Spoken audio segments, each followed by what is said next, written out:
You're in the Business Insurance Zone with me, Steve Savant, national insurance columnist and financial color commentator.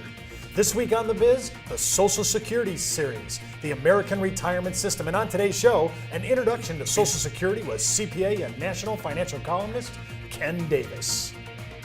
When it comes to life insurance, annuities, long-term care, disability, or group pension plans, we're the news you can use. Well, welcome everyone to the Business Insurance Zone. I'm your host, Steve Savant, and we're broadcasting live to a nationwide audience of financial advisors right here in Fountain Hills, Arizona, home of America's largest fountain. And with me today, Mr. CPA, CLU, CHFC, and CFP, Ken Davis. Welcome to the show, Ken. Hey, Stephen. Good to see you. We're talking about, every time we talk about a government program, and Ken and I did the redux on the PPAC, or whatever, we call it Obamacare. What is that? PPACA, right? Yeah, something like that. Well, we said it, we took a little heat for that, and, we're okay doing that. But I wanted to encourage you today. We're talking all this week on Social Security.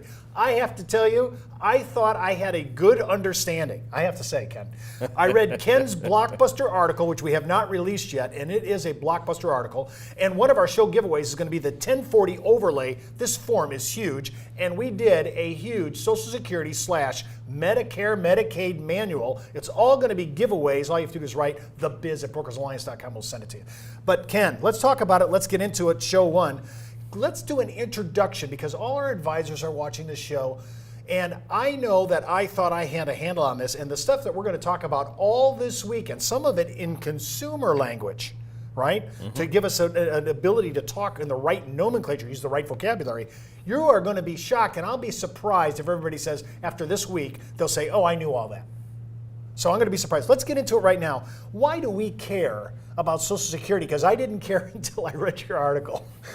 Well, there's a whole bunch of things happening. One is the baby boom generation has always had massive effect on the economy and what's changed. We've had diapers and baby food in schools and all that stuff, and it waxes and then wanes.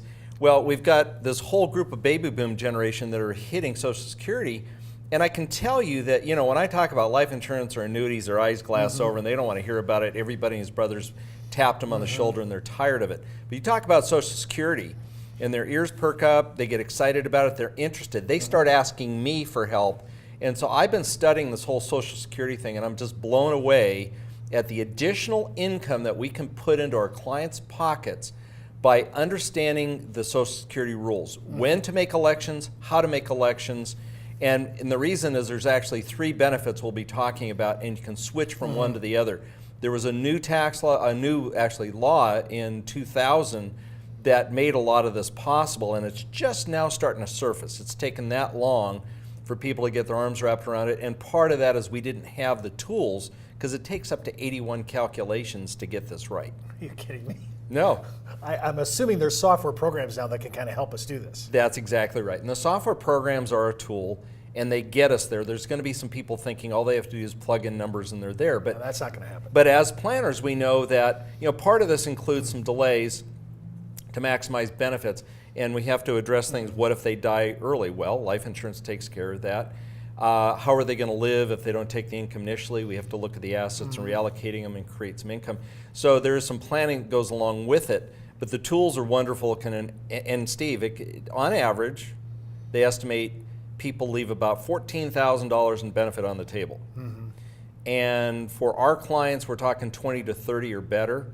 And in fact, for your real high-end income earners, you can make $100,000 on average life expectancy, and you can. I ran the numbers; it blew me away. You can make an extra $200,000 if you're a high-wage earner and have been for a long time, and you have a higher than average life expectancies. I mean, these are big numbers and worth looking at. So you're telling me that there could be, for a good upper middle class opulent, or all the way up to high-end earners, there's 100 G's on the table, maybe up to 200K? Yes, sir. Yes, sir. Well, now I'm interested. I just became interested. Well, and let me point out something too, because there's going to be some people thinking, oh gosh, I've heard about Social Security. There's the break-even point. You delay it, you get more money. How long does it take you to make? If I die early, and people just say, forget it. It's too complicated. I'm doing it at 62, and 60% of the population does it at 62. I'm telling you. Wow. Now I'm sorry. Let me stop you there. That shocks me, and I don't know if they're doing it because they're saying, wow, I don't want to. at least want my money. Yeah. I mean, because I just bring this stuff up all over the web. The new prediction right now, and it's on several websites, is that the Social Security fund, if it's a fund at all, is going to be exhausted by 2033.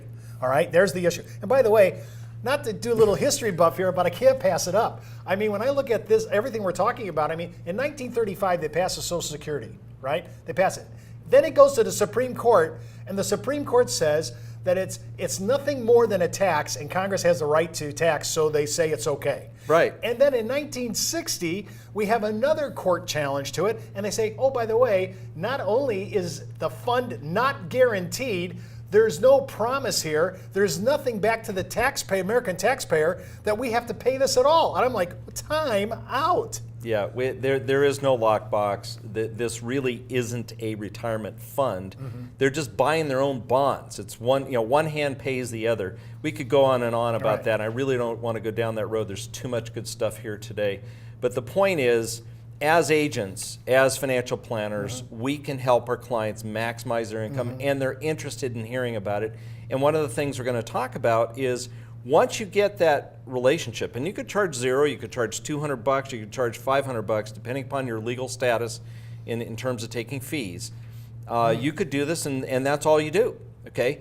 But when I get done, my intention is to say, okay, now that we've made this additional income, would you like to reduce the taxation of how they're going to tax your Social Security? And we have strategies that can help them using annuities to do that. Well, I love all that, Ken, but I'm still stuck back at there's maybe 100 to 200K left on the table. Yeah. And if we do the calculations right with these new software programs, we can actually get money back that we never even thought were on the table. When we come back from the break, we're going to address the planning aspects of Social Security using our 1040 overlay for clients and CPAs. And don't forget to enroll in IULUniversity.com for the best training, education, and sales support when it comes to life insurance as a retirement income.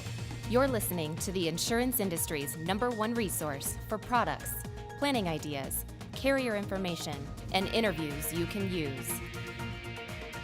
When it comes to life insurance, annuities, long-term care, disability, or group pension plans, we're the news you can use.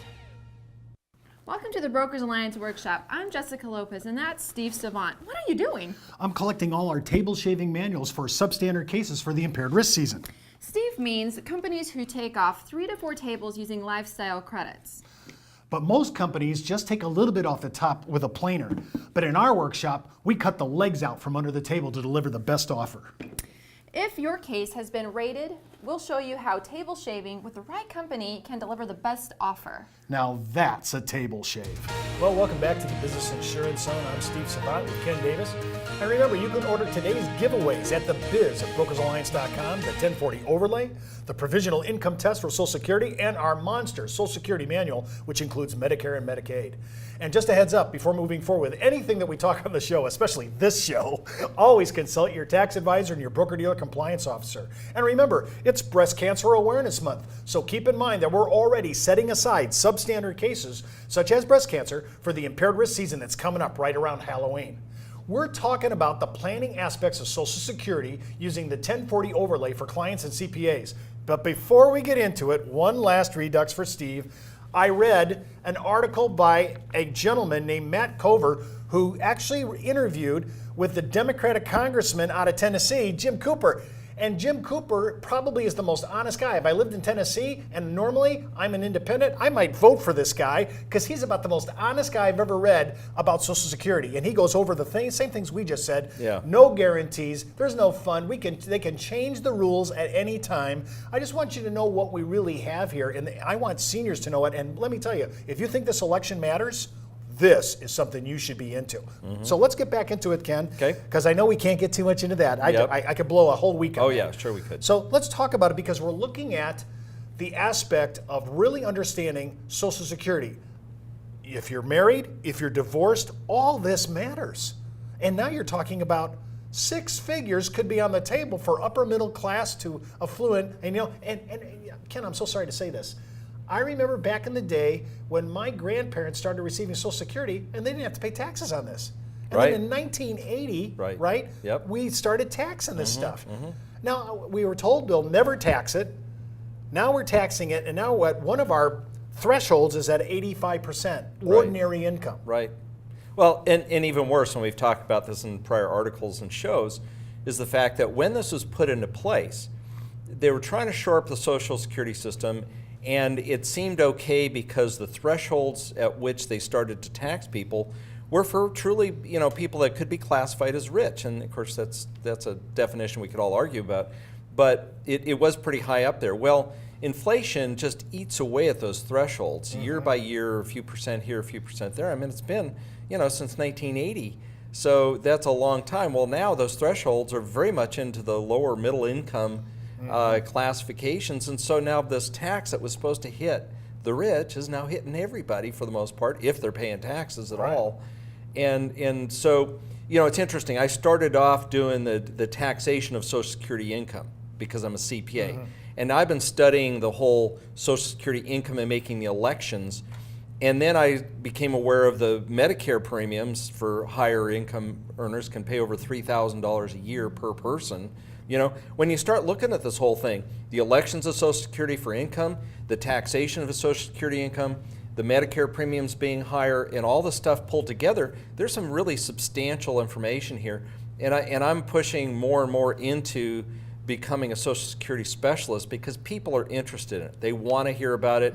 We can help them, and then we can fill in some of the cracks with life insurance and annuities and bring a whole package to maximize their income for Social Security, their investments, and reduce taxation. Well, when I think about using, and again, it's our show giveaway, one of our big ones, the 1040 overlay, it's an excellent tool. CPAs understand it. It's easy to use with your client. That's what I like about it. But it really shows the drama of using tax advantage products, some of the ones that Ken just mentioned, and thinking about the formula. I mean, if Ken is going down this road, think about it, other fiduciaries, people who are highly credentialed, are looking at Social Security because all the baby boomers know, listen, we've delayed, and by the way, they're making such a big deal out of this about, we're thinking about maybe deferring to age 70 for the younger crowd. Listen, we've already bumped it from 62 to 65 to 66.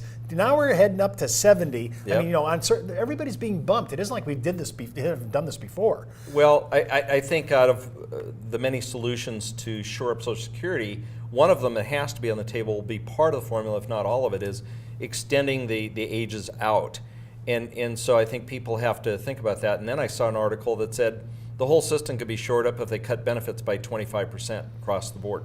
So something's going to happen. They're either going to cut benefits, they're not going to increase them as rapidly, they're going to cut back. They broaden the whole definition of who gets benefits. I mean, it can be spouses, kids, parents that live with you, adopted children. I mean, this thing just gets larger and larger, like the Blob. When I was a kid, we watched the movie. It just grows bigger and bigger and eats people up, right? Well, it's gotten so large and so encompassing that that's one of the reasons it's so expensive. And as I was going through these rules, I realized this really isn't a retirement system. I knew that, but it became crystal clear that this is a social welfare benefit. And the arguments are going to get more and more, don't give it to the rich, just for the poor and the middle class. And I can just see that happening. They're going to be cutting benefits, they're going to cut who comes back. Things are going to have to change. Well, they're talking about elevating the entire Social Security tax from 110,000 AGI, whatever it is right now, all the way up through the top. Yeah. Just period to cover it all off and extend the age as you suggested. And this thing about reduction of benefits, I remember, and I don't want to get on a high horse here, but basically, when Ken and I were back in our late 40s, we said to the government, we did seminars where we actually talked about this. We said, look, we'll give you all our money.